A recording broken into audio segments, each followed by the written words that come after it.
Hey, what's up, everybody? This is Gascally Samus from GearWorks.com and the E2KG Network podcasting channel on YouTube, as well as the Rounding Off Infinity Gaming channel on YouTube and the For Love of Game page on Facebook.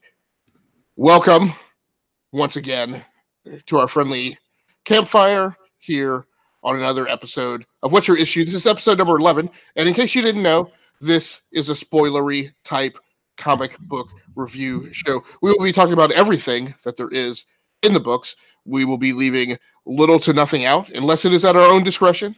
And so if you haven't read the issues of the comics we are about to talk about, please stop the podcast, go read those. It's Monday night. What are you doing? You're supposed to be done. New comic book day is Wednesday. That's why we It was a heavy week. It wasn't a heavy week. And you know what? You know what the bad thing is? That's not the bad thing. The bad thing is next week is even worse. And it's going to Christmas. Yeah, like the list of comics Marvel is publishing next week is entirely redonkulous. That is the voice of my co-host. Ever since Disney has given them big money making from the movies, they just make more comic books now. Right. That is the voice of my stalwart co-host, Mr. Stephen Lohr. How you doing, Stephen? Hi, I'm doing good. Good. So, if you're not familiar with the format of our show, we get together every week and we on air in a live show review roughly about 6 comic books from DC, Marvel, or other various artists. Then we talk about the best reads that we read the preceding week, our honorable mentions, which are any comics that we would have normally rated an 8.0 or above. And then we also tell you the vast majority of what we're pulling next week so that you have some sense of what you can expect on the podcast. First of all, as far as episode number 10 last week, I want to apologize. There was an audio quality problem if you pulled the podcast from SoundCloud or Pocket Cast. The problem is that I set up one workstation each month to be my podcasting and hardware reviews workstation. I am also currently doing a weekly tech talk for a group of game streamers that I'm a member of on Facebook.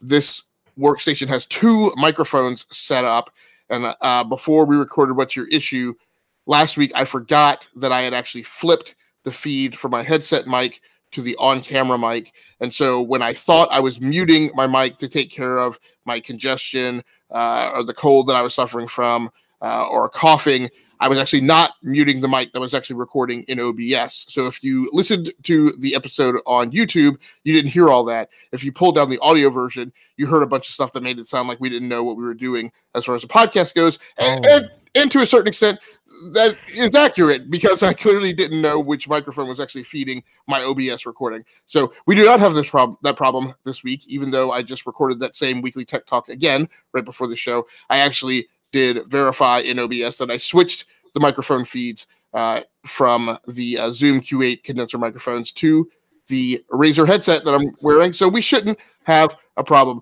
First book in the rundown, Batman Annual number 3. Now, what I said on Twitter about this comic is my big concern is that in the rush to gush by the comic book media and fans to voluminously talk about the Batman Who Laughs number 1, which we are also going to talk about on this episode, that people would ignore Batman Annual number 3.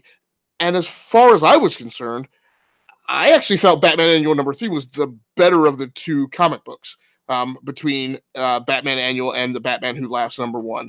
Both were good. I had a preference for Batman Annual number 3. Now, there's a little bit of shtick caught up in that, right? Batman Annual number 3 is actually a Father's Day issue that was clearly written by Tom Taylor and drawn by Otto Schmidt some time ago, but through some mix-up in scheduling, didn't get published when it was originally intended to. They released it in the holiday season because that's what you do if you're a publisher. If you have issues sitting around, you just get rid of all of them, which is why DC and Marvel appear to be publishing like 500 books apiece last week and this week. But my only assumption is that through some problem with scheduling, a book didn't get put out when it was originally scheduled. What we have in this issue is I actually have notes on this if I can get to them. It's very much an issue that is about Bruce Wayne and his relationship with Alfred. Actually, I don't have notes on this. So at the beginning of this issue, now my big concern is that I'm going to get things mixed up between this and the Batman Who Laughs #1. The issue opens up with Alfred getting a phone call in bed, and actually it's the call. It's the night that Thomas and Martha Wayne were actually murdered. Alfred runs down to get Bruce.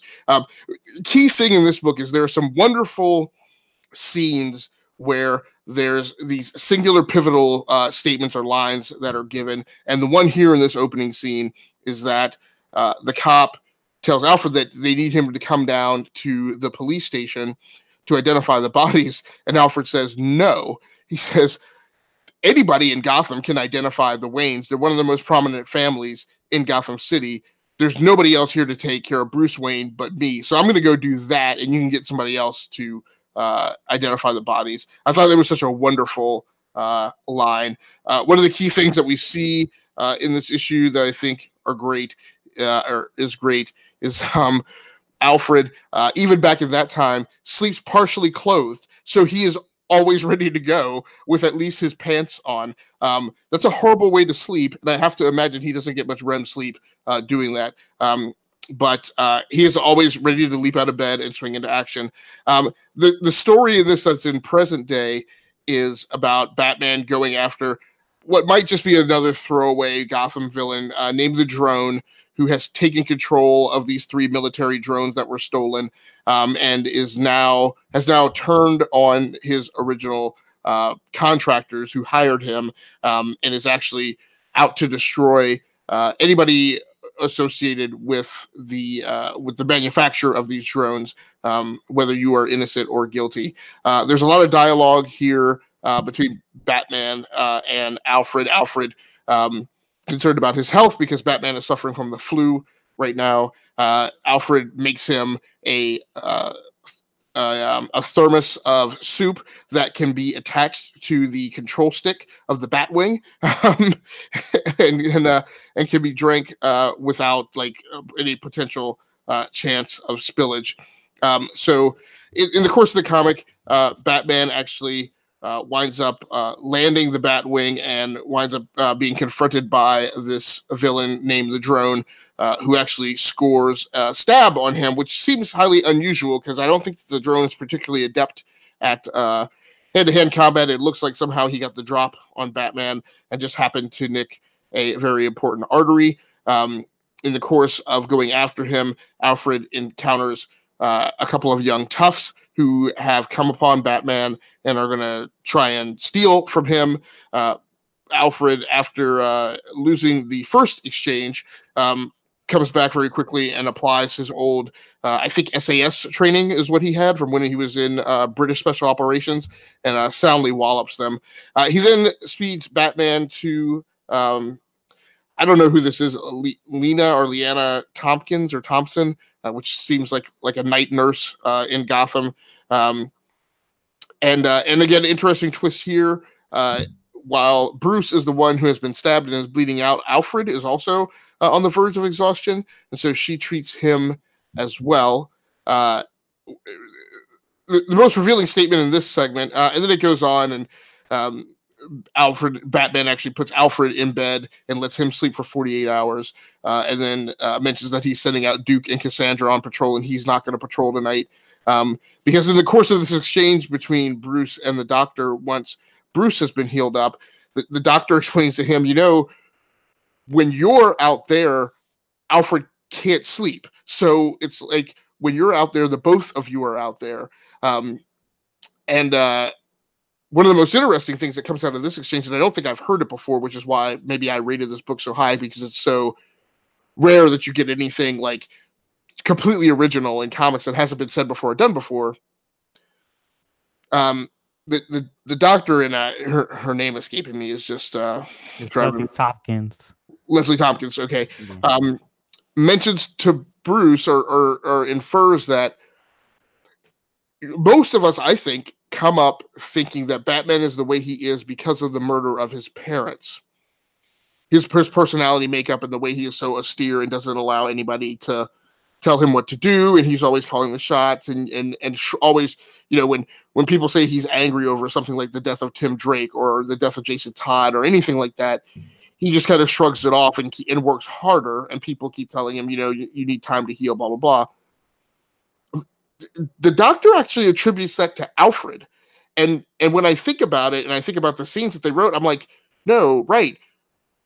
Bruce is the way he is because he grew up in the shadow, and what he was exposed to and learned from and witnessed was how Alfred shut down in the wake of the murder of Thomas and Martha Wayne in order to not focus on his loss of them, but to try and be there for Bruce.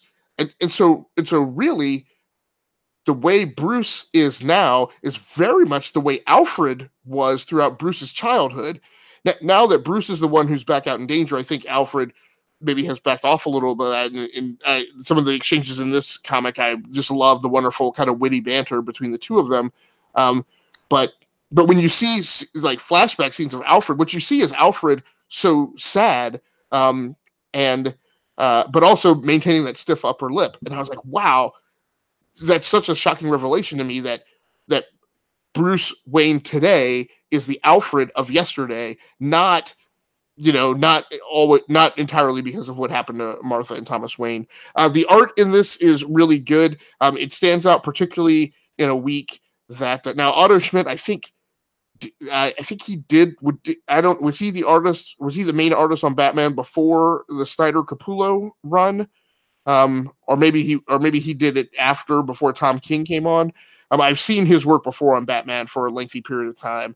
And he may have also done Batman Eternal for a while. I'm not sure, but there's some wonderful artwork in here. In particular, some really great panel work with the innovation of the layouts. There's a great full page spread of Alfred fighting the thugs.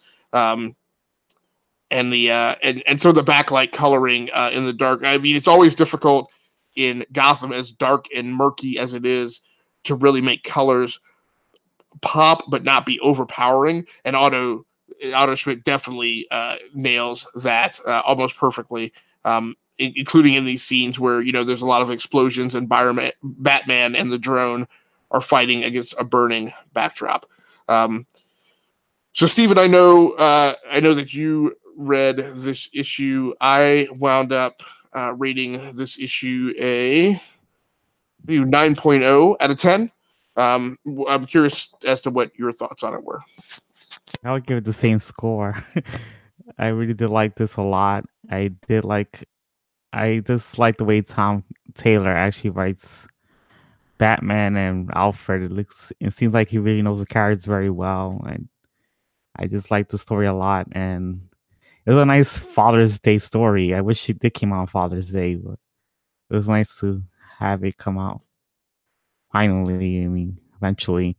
So, but I really did enjoy the aspect of Alfred is the one that influenced Batman to be Bruce Wayne to be the way that he is. And I thought that was an interesting thing. So yeah, I just really like this issue, and I don't know what Batman run the artist drew from, but I did like the art. It wasn't too bad. And I also liked Leslie Tompkins was also there to help Alfred. She knows Batman and Alfred very well, and that was a cool idea to put her in the story. So yeah, I did really like the story a lot. It was pretty good. Very cool, very cool. So second in the rundown is The Batman Who Laughs, #1. This was actually the first comic that I read in my stack from last week. And we are talking about the books that shipped the 12th of December, 2018. So Batman Who Laughs, #1, written by Scott Snyder, art by Jock, colors by David Barron, and letters by Sal Cipriano. So the situation is Batman is out and about in the city doing his patrol thing. In the meantime, there's a break-in at Arkham. It turns out to be the break-in is actually by the Grim Batman, and the Batman who laughs is right behind him, theoretically to break out the Joker. We'll get back and talk about some of those elements in detail. In the story of this one, I don't want to say that there's a thing in comics that isn't earned, but this setup is one of the all-time creative greats, and it practically writes itself. The notion of essentially a Joker who is actually Bruce Wayne from one of the multiverses is a great shtick. And you can almost give that to anybody, like and have them spin gold out of it. Again, not to take anything away from Scott Snyder as a great storyteller, but it's kind of one of those things where you're on board with it, like before it even starts, just based on the concept. So this is a 6-issue miniseries, and so it'll take us into the middle of next year or so. We get a lot of classic trappings here to go with the stellar setup. We open up with a high-speed chase through Gotham, and what I really admire here is the setup into the mystery, right? It feels like it's more of a detective comic story in my mind, although detective doesn't always feature your most classic villains. That's the one departure, I guess. So Batman is chasing guys who are going around Gotham, like stealing like housing, like prefabricated houses or buildings of some type. He leaps onto one that these crooks are hauling away on a flatbed truck and breaks it open and finds a coffin inside. And inside the coffin is another Bruce Wayne. He notices that this Bruce Wayne has like a farmer's tan around where his wedding ring would be. Recognizes that he's married. Thinks that he has kids. He can see smile lines around his eyes and his mouth. And here's what I mean by what's great about the opening of this comic to me is that it feels very much like Detective Comics. It's very much about the mystery and about Batman being an investigator. And that's like a really important element that sometimes gets lost when people are writing about the supervillain stuff. Then we go on, and it's Bruce Wayne in the morgue in disguise. And I thought this was awesome because it's very rarely now that we get Bruce Wayne in disguise Batman. Actually, so much so that it took me a while to understand what was going on. Like, you're in the morgue, because there's no preamble. You're in the morgue, you see the examiner talking, and you're like, who is this guy who's working with Bruce and Alfred? Like, where have we seen? Like, I haven't seen this guy before. And it took me a few panels to go, oh, wait, that's Bruce in disguise. And he looks nothing like... I mean, it's great. It's when Scott Snyder does this, and he did it a lot during Batman Year Zero. There's nothing that gives away the fact that it's Bruce, right? And it's so great in how it's done. So then we go to Arkham. You see a Batman breaking in. You think because of the way they cut from the previous scene to this one that it's Bruce. And it is Bruce, but it's Bruce from another Earth in the multiverse, I guess. It's the Grim Batman, and he walks into a room, and the Joker's there, and the Joker thinks that Grim Batman is there to kill him. But then Grim Batman steps aside, and it's the Batman who laughs behind him. Now, the next thing that happens is that this guy drives a battle axe, a pickaxe, basically, into the Joker's brain. Now, it looks to me like he kills the Joker, but... a couple pages later, when Batman and Alfred are in the Batcave, they know that these two Batmen have broken into Arkham. They know that the Joker has disappeared. Batman figures out that the Joker has actually made it to the Batcave, and he tells Alfred like to seal off the cave, blah blah blah. So the Joker winds up coming to the surface. Out of the lake or whatever. And, there begins this conversation about the two of them working together, but then Joker pulls a gun on the two of them and pulls the trigger, and when he does, the bullet actually fires in reverse and shoots the Joker. Now, Bruce is like, why would you do that? Why would you kill yourself? We were going to work together. There's a scene on a rooftop in Gotham with the bat signal earlier in the book where Batman conveys to to Commissioner Gordon, not Bruce, sorry, to Commissioner Gordon. Actually, it's the way he conveys it. It's almost like a nightmare. It's like it's it's given over as it's something that Bruce knows that he has contrived and made up. It has no proof of it in any way. It's almost an urban myth the way it's conveyed. But he tells Gordon that he has this theory or nightmare that the Joker would never allow himself to be killed without getting back at Batman somehow, and that he would always insist on haha having the last laugh. And so Batman has come up with this theory that the Joker keeps encapsulated in his heart a neurotoxin that should he ever be killed, the neurotoxin will be given off and it will turn whoever is in his immediate vicinity into a Joker. So in the Batcave, when Joker shoots himself, that's exactly what happens to Bruce. And there's this horrific, macabre scene where Alfred is like, Bruce is off screen, and Alfred's like, why would he do that? What's going on? He's like, what? Wait, why are you laughing? Right? And then you get the camera cut to Bruce, and you see him turning into a Joker. On art, I had some problems with the Jock art in this issue. It starts off really good and really solid.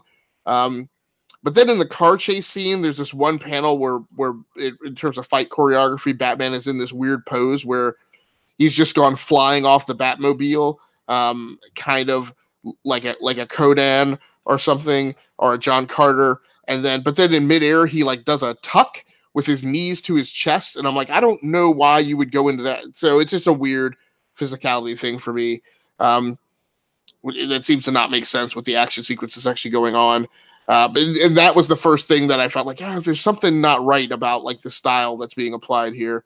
Then it seems like as the issue goes on, the art gets a little more abstract and a little more impressionist. Until the time that you get with the Joker is clearly not done to represent any accurate representation of human physiology. It's deliberately drawn to look kind of crazy, in a way that wouldn't actually normally exist in our world.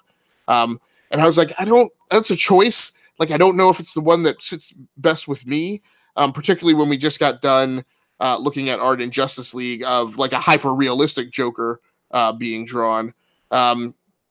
So then there's a point where the proportionality on Batman just looks like ridiculously skinny. So I don't know. I felt,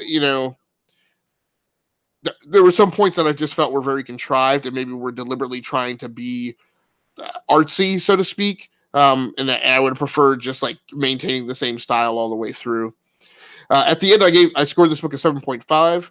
It's a really great setup, really great story. The other Bruce in the coffin was a really nice touch. There's just a couple of nits that prevent, in my mind, the storytelling from tying everything together, meaning that intersection where script meets art. And that keeps this from being a masterpiece, in my opinion.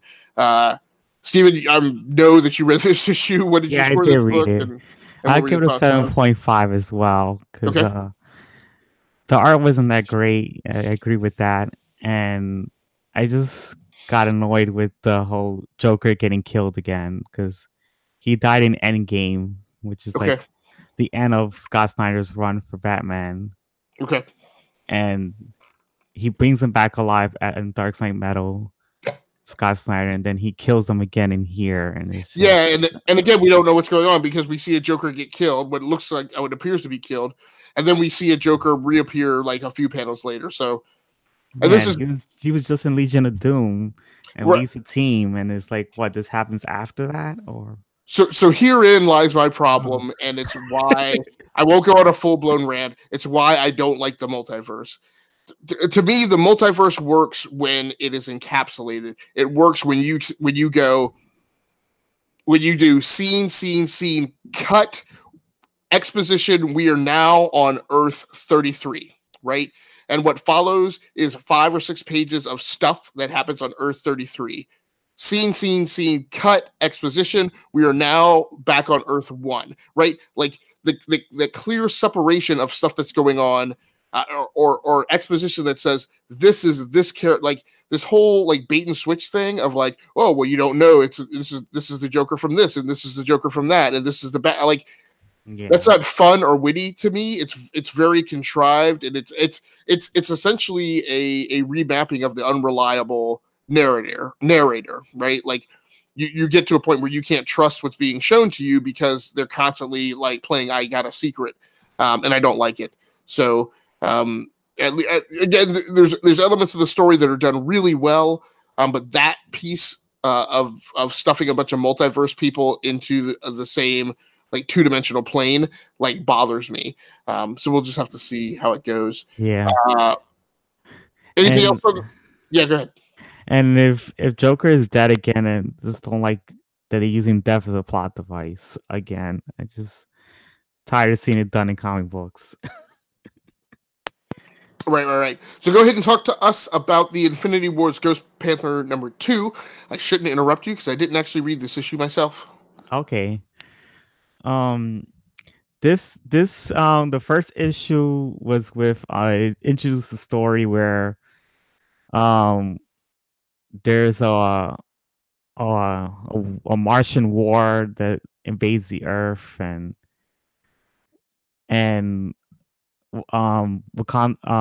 T'Challa's father ends up aban- uh abandoning his T'Challa into the United States, and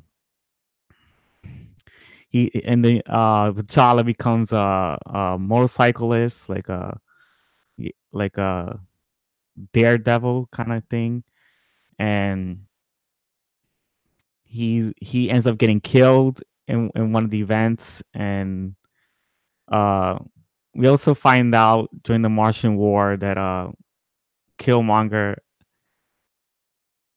Killmonger when he was I think the War happened a long time ago. But yeah, the in the Martian War Killmonger when he was a younger child, he was him and his mother got abandoned from Wakanda as well. And eventually when Killmonger grows up, he wants revenge on T'Challa's father, so he ends up going to kill T'Challa's father, and for some reason they decide to resurrect T'Challa, and he becomes like some ghost panther god thing, and he goes to fight Kill Raven. That's what it was called Kill Raven. It was a combination a character called Night Raven and Killmonger, and um so yeah, T'Challa goes over there he goes back to Wakanda and fights off Kill Raven, and he kills him off eventually with Shuriri, which is supposed to be like a Shuri and a Riri Williams Ironheart mixed together. So they did that, and so yeah, they're both working together, and there's also another the panther that he has it ends up being the spirit of his father as the panther, which I thought was pretty interesting. So the panther is T'Chaka, and T'Challa is riding the panther, so they go defeat Killraven. That was pretty much it, and I gave this 8.0 because I thought it was an interesting story. It was very different for me, and I like the ways it did blend Ghost Rider and excuse me, I like the way it did blend the worlds of Ghost Rider and Black Panther into one thing. Okay, cool, man. Very good to hear. On to Champions #27, written by Jim Zub, art by Max Dunbar, with Nolan Woodward on colors and Clayton Cowles on letters. So this was a drop-in issue for me. I haven't been reading Champions along the way. Right away. This is a tale of the Titans operating in another dimension. I'm sorry, the Titans, the Champions, because of course I would get the Champions confused with Titans, operating in another dimension. So over here, they've some of them have lost parts of their memory, or it's being repressed, and they've taken on alternative personas. Um, of themselves. So you have the standard lineup. So you have Amadeus Cho. You have it's hard for me because their names in the front of the book are actually given off as different than their names, but you have Riri, Miss Marvel, the Vision's daughter, Miles Morales, and a new character they named Snowbird. Not Snowbird, but Snow something or other. Her fantasy world nickname is Snow Gore. Um, but she is Canadian from an Inuit tribe, which just makes me feel like she's related to Snowbird from the old character from Alpha Flight, who I think That's what was I was thinking too. yeah. So maybe there's some connection there that they'll revisit at some point. But the story is the tale of Sam Alexander, who has been whisked away to this alternate dimension, to Weird World, essentially. And one other character was also taken with him. But Sam, I guess, leading into this, had lost his powers or lost access or just stopped using his Nova equipment. But he is repowered when he goes to this dimension. And now the powers are innate. They're not part of necessarily a set of devices. He apparently had some ability to siphon and direct energy in this world. I'm not really sure. The new Wasp is in this as well. The Russian girl who I think turns out to be the daughter of Janet Van Dyne. So this is a conclusion story. There's a big fight between all the champions and these forces of evil, essentially on this planet, who are trying to enslave the populace, as one would expect. There's a bit of the Titans fighting, of the champions fighting each other. This is hard because I read Titans number 31 this week also. Probably not the last time that I'll say the champions as I try and get through this. One thing I will say, there's a beautiful 16-panel thread, and this is just not something that you see in comics, I don't know, ever. But there's a lot of personal challenges in this book, and as the kids try and recover who they are. Vision at one point merges with our Viv, I think this is the girl's name, merges with Ironheart's armor, and they become like a completely separate, like, new being, because Viv, is able to make their armor like react faster and take on new battle configurations. So the short story is they eventually, get Sam Alexander back in his right mind, and they all get out of there, so to speak. They wind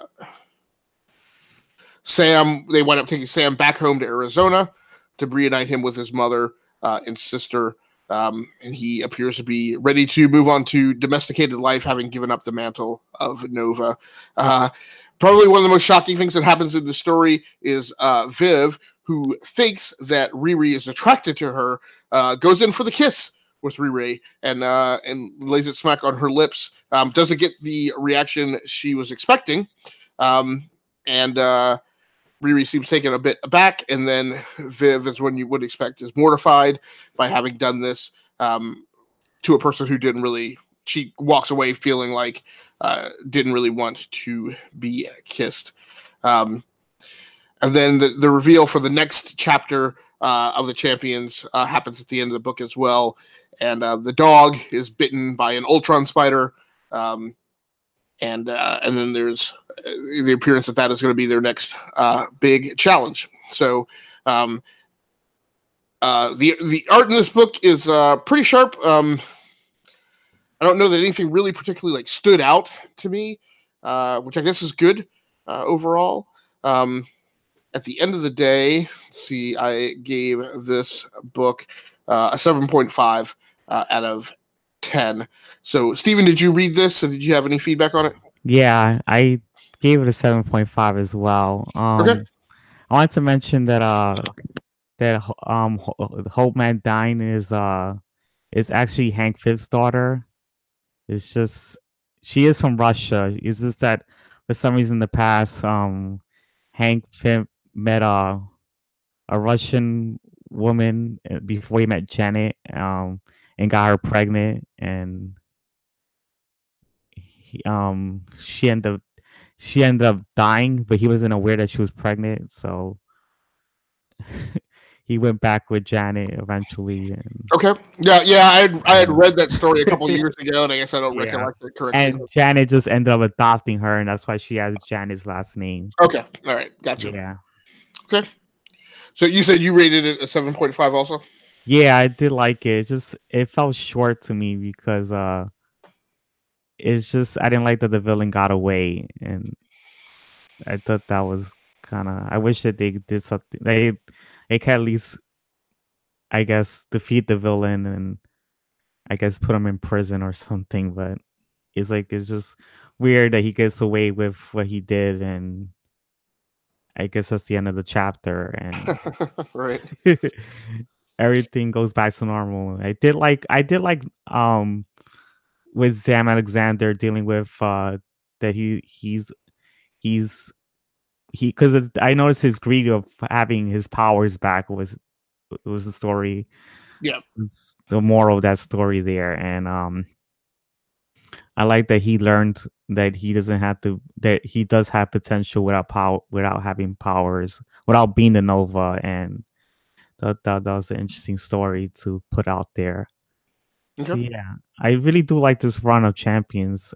I wish Jim Zub was writing it earlier. Right. And I heard that it's gonna relaunch with the same writer and art team. Yeah. He's got Zub himself has commentary in the back of the book that mentions that next month they're rebooting the numbering scheme, but it's actually like no other Yeah, change, not the normal changes you would expect with a reboot. So why don't we talk about Peter Parker, the Spectacular Spider-Man? Yet another ending chapter in a story of sorts. Once again, that's Spectacular Spider-Man number 313. So Stephen, we both read it, but you selected this as something you wanted to talk about, so I will give it over yeah. to you. Okay. The Peter Parker Spectacular Spider-Man with 313 is coming off Spider-Geddon, and this is gonna be the final issue as well, and which I didn't know that it was, so I looked it up. And what is it? So yeah, this leaves all the chapter where Peter Parker gets some darts with some guns and to take down Moreland, and while he tries to take him down with like darts. It really doesn't affect him that much, but the cops came because J. Jonah Jameson had called the cops to take him down, and Peter Parker didn't like that.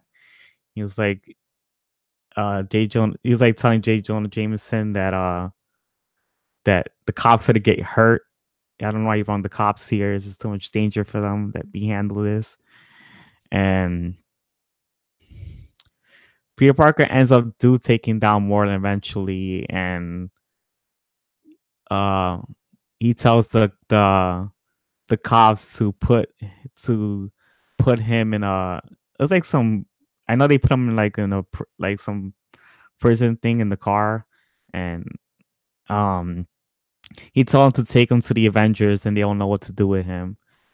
So I don't know, but I gave this a 7.5 because I don't know. I didn't like the idea of just take him to the Avengers and that they won't know what to do with Moreland. It just seemed weird that he was trying to take him down with darts, knowing that the darts weren't really weakening him that much.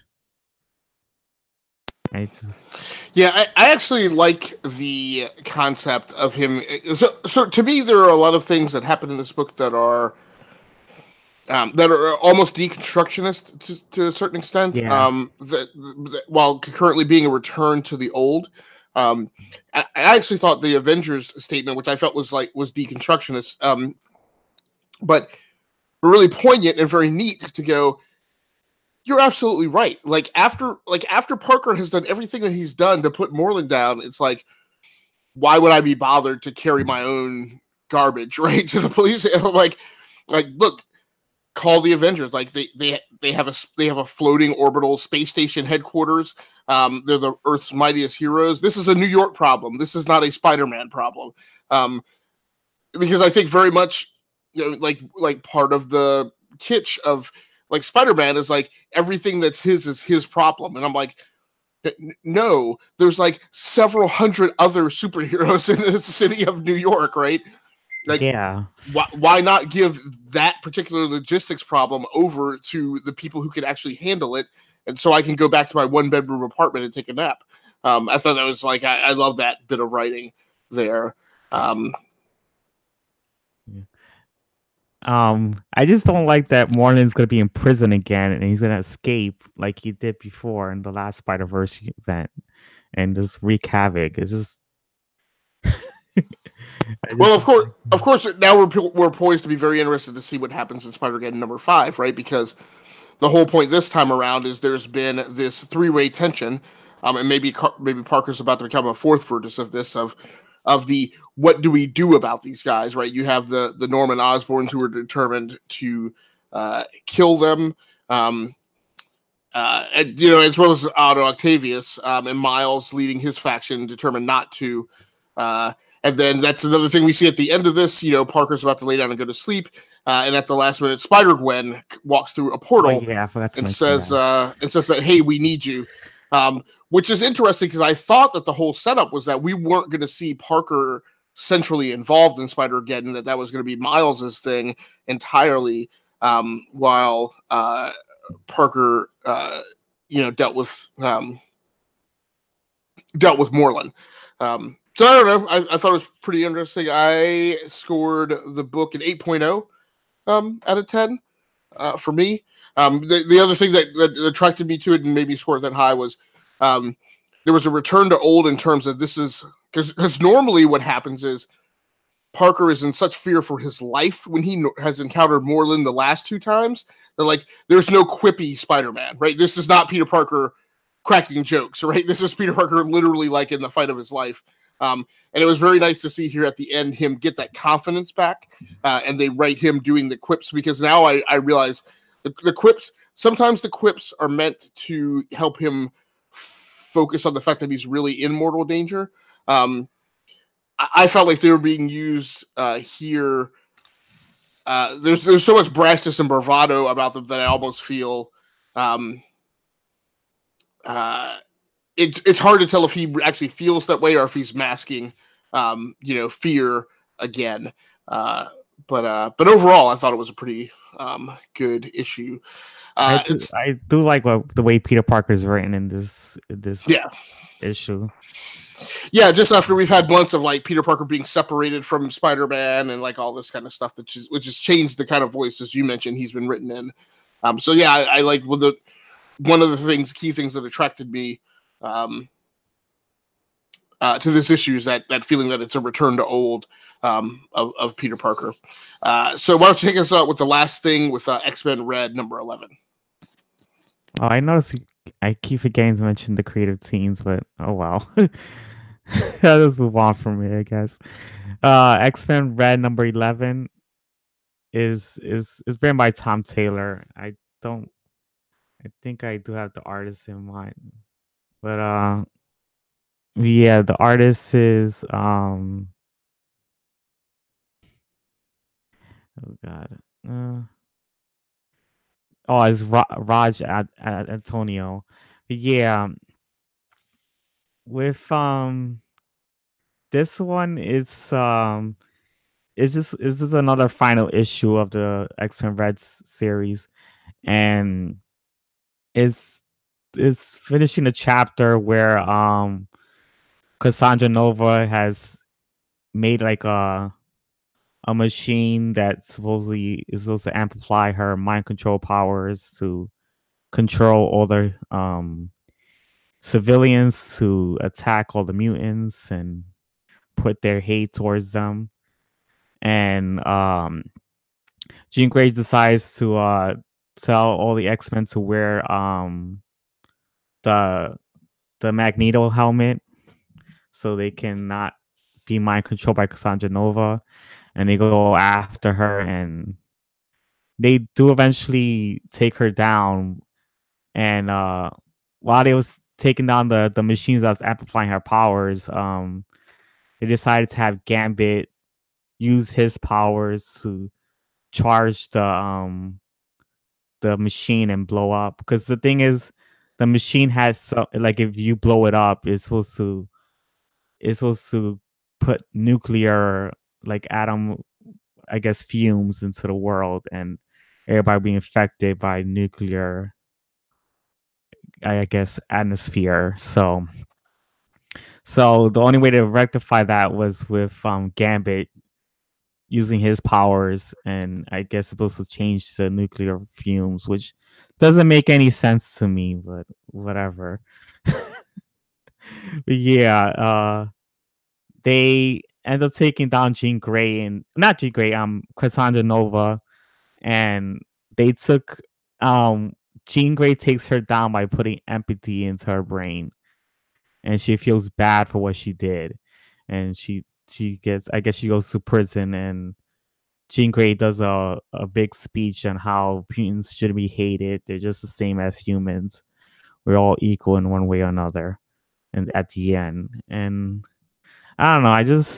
I would give I it ends the chapter there, but I decided to give this book like a 5 because the art was really messy, and it just really disappointed me the way they ended the chapter. Because it just did like a take the bad guy down type of story, like a villain of the week type of story. To me, it didn't even finish a chapter where Jean Grey is supposed to make this new place where humans and mutants are supposed to live. I don't know what happened to that story. They just left it out in this story, and never even mention it. It's just, I don't know. And it just seems weird, like Gambit using his abilities to change the nuclear fumes that's gonna happen with these machines. I don't know if that's how his powers actually work, but and the whole Jean Grey giving Cassandra Nova empathy. I don't know that I don't think that's how Jean Grey's powers work either.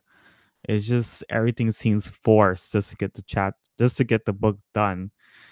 It's just, to me, I don't like how they did all that. And I was liking the series in the beginning, but it kind of fell short here, I guess. I don't know how it got canceled quickly, but I guess it wasn't selling well. But I was enjoying it when it was coming out, but I didn't enjoy the how they ended the chapter. So that's about it. All right, and how about X Men Red number 11? That's what I just did. I mean, Yep, sorry. Yeah, sorry, I'm off. So that concludes the review segment for this week.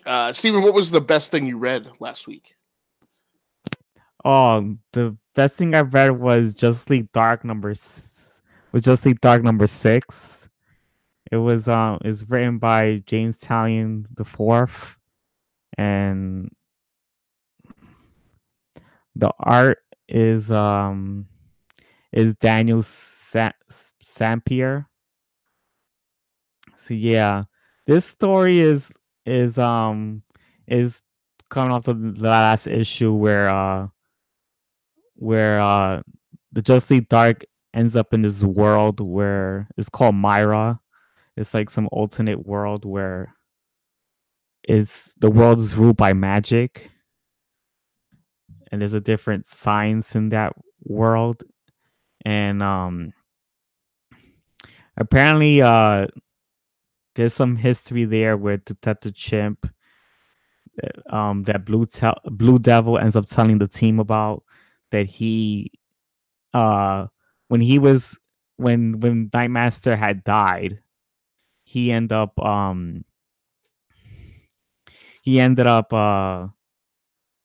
giving the sword to Detective Chimp. He was at the mantle, but he felt like a failure, and he never lived up to anybody in the world of Mira, and nobody didn't believe in him. He was always failing as being a hero of that place, and he started to get into drinking habits, and he decided to try to resurrect Nightmaster because he felt like he was not worthy. And after that, what is it? He he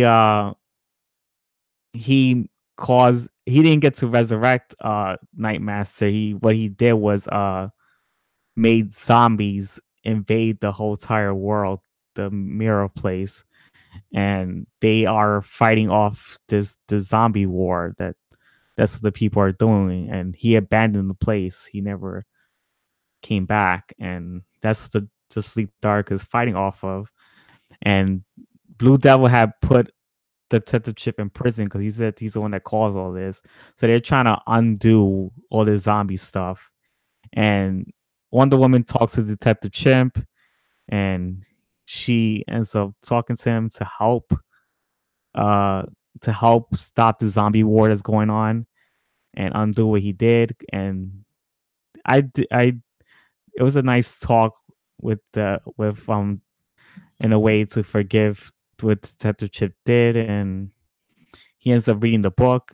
It was like a magic book to undo the thing that he did, and he undoes the zombie war. Everybody ends up all the zombies go away, and everything turns back to normal, and that was it. So Just League Dark ends up going on to do the other work, and there's also a fighting scene with Doctor Fate fighting Phantom Stranger, and Constantine Swamp Thing are also there because Doctor Fate wants to get rid of all magic. He doesn't like that humans are abusing magic, so he ends up he ends up putting Phantom Stranger inside his helmet, and he ends up putting Constantine inside his helmet. So Swamp Thing runs to the Justice League Dark and says at the end, by the end of the issue, that they need we need to go fight Doctor Fate because he's going out of control, and he already captured Constantine and Phantom Stranger. So I did like this issue because I gave it a 9.0 because I did like the way that Wonder Woman was able to talk to the Detective Chimp and make him realize that he did a bad thing, and um he's able to make up for his sins. He's able to undo what he had did before, and it's okay. It's just kind of weird that Wonder Woman knows he has a drinking problem, but yet she gives him alcohol to make him feel better. So I thought that was kind of weird that she gave him alcohol, but he went to go drink it. But yeah, he went to go do his thing, which I did appreciate. And the only thing I did not like is that Blue Devil still treated Detective Chip like crap, even though he did undo the zombie magic. It's just he doesn't want to forgive him for trying to resurrect Nightmaster, but it seemed like the Detective Chip learned from that, and he doesn't want to. He's thinks that he can actually do the night hold on to Nightmaster's sword, but Blue Devil tells him, "Oh, you should give this to Nightmaster's son because he's more worthy of the sword than you are." So I'm like, "Wow, what kind of so much for confidence?"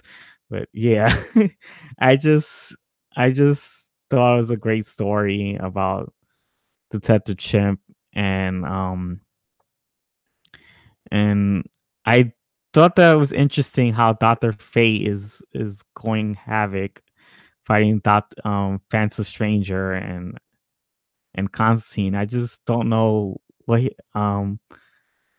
just thought that was interesting that he actually put them inside his helmet. I don't know what does that do, but I wanted to find out in the next issue. So yeah, I did like this very well. Okay, very cool. And my pick for the best thing that I read last week was Batman Annual Number 3, which we talked about in excruciating detail, so we don't need to go back over that. in our honorable reviews segment, where we run down the list of comics that fell just a bit short of being the best read for me last week, but they were still all up there. Peter Parker, The Spectacular Spider-Man, number 313, I rated an 8.0. Titans, number 31, I rated an 8.5. The Empty Man, number 2, which is a great opportunity to get Cullen Bunn back on a horror comic. And it reads just as great as Harrow County and some of the other things that he's done before. So I, for one, came away a huge fan. Again, The Empty Man, number 2, which I don't know why I didn't write it down on here. I don't remember. Is that Boom? I think that's Boom. I don't know. I never read that series Yeah. or heard it. And then the last thing in my pick from honorable mentions was Miles Morales, Spider-Man number 1, which is a reboot of the series. And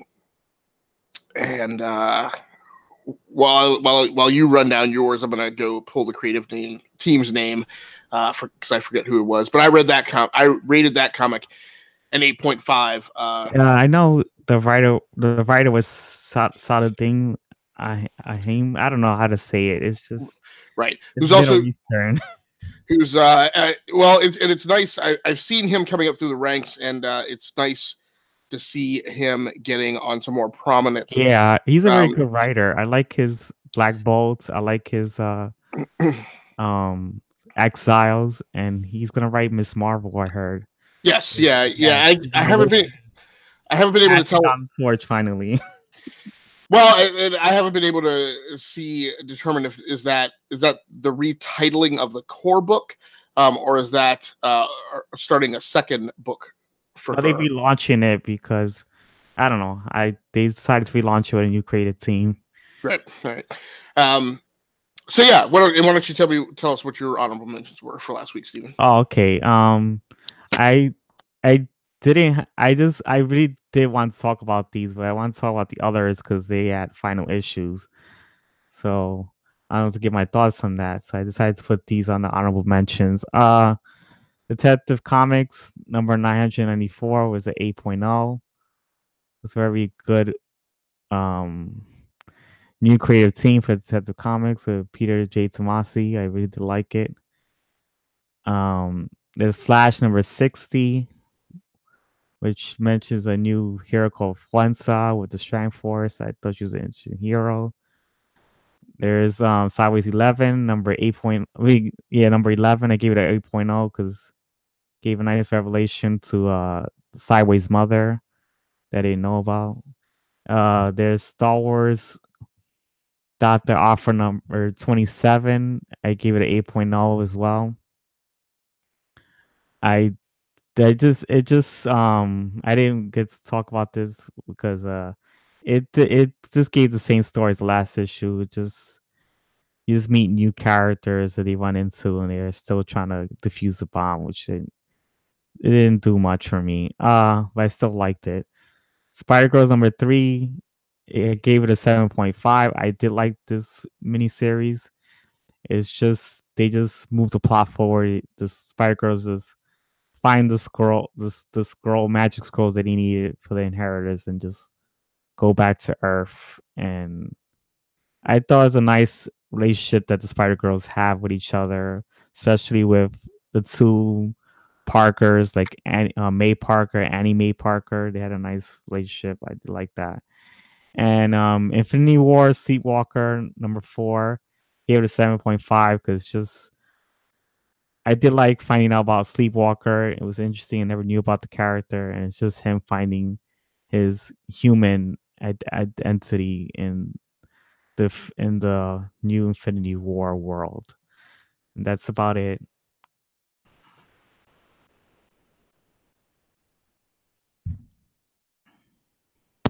Okay. And then for next week's polls, we're coming down here to the end of the show. I am up first, so I will run down the rather exhaustive list. Next week, just by happenstance, is I probably only do a couple of these weeks now throughout the year. I So at any rate, yeah, only a couple times a year do I have this many books that I'm going to wind up reading. I'm at my Yeah. max capacity next week with 12 books total. So I'll be reading Batman number 61, Justice League number 14, which I think starts the Hawkman or Hawkgirl line. Yeah, that's what I read about too. Punisher number 5, Spider-Geddon number 5. So we will round out this war between the Spiders and the Inheritors and see where we leave it off this time. Black Badge number 5 by Boom Comics. Klaus and the Crying Snowman number 1, also by Boom. Star Wars Darth Vader number 25. Uncanny X-Men number 6. Catwoman number 6. Harley Quinn number 56. I'm going to be reading a lot of the women of DC. Next this week, Betty and Veronica number 1 by Archie Comics, and Soulfire Volume 7 number 6 by Aspen Comics will be what I am reading next week. Steven, what are you going to be checking out, man? I'm gonna be checking out Aquaman number 43, Champions A number 1, cover number 4, Deadman Logan number 2, Down number 9, Exiles number 11, The Life of Captain Marvel number 5, Oh Man Hawkeye number 12, Outcast number 37, Pearl number 5, Runaways number 16, Teenage Mutant Ninja Turtles number 89, Extermination number 5, and Infinity Wars Fallen Guardian number 1. And I'm also going to be picking up Spider-Geddon number 5, Star Wars Darth Vader number 25, Catwoman number 6. That's it.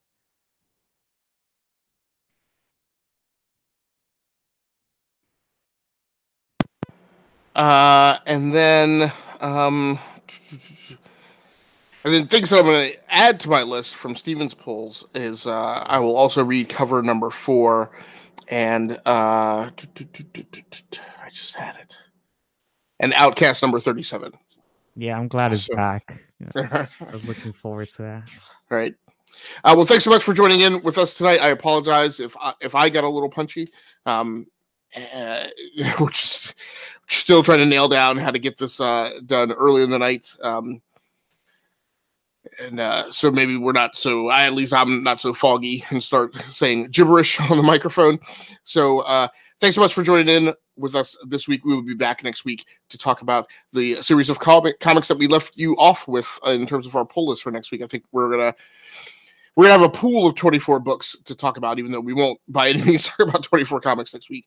So thanks very much for listening in on us tonight. Once again, my name has been Agasically Stamus with my co-host Stephen Laura. This has been episode number 11 of What's Your Issue? That's going to do it for us, and we are out of here.